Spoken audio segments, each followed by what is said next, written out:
കേവലം ഒരു ബീഫ് വരട്ടിന് ഇത്രമാത്രം ഫാൻ ബേസ് ഉണ്ടെന്നുള്ളത് ഞാൻ ഇപ്പോഴാണ് മനസ്സിലാക്കി കിട്ടാം.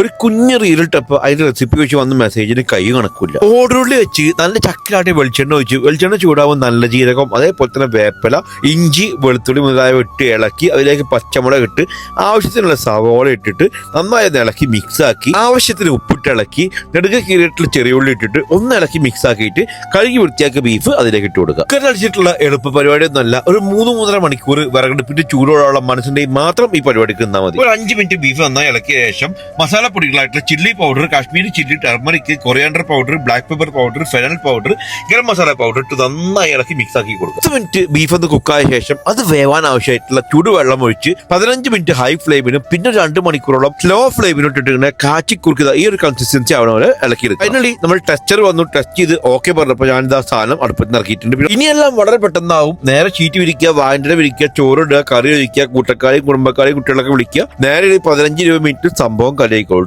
ഇതൊക്കെ ഒരു ഫീഡ്ബാക്ക് അറിയിക്കണേ.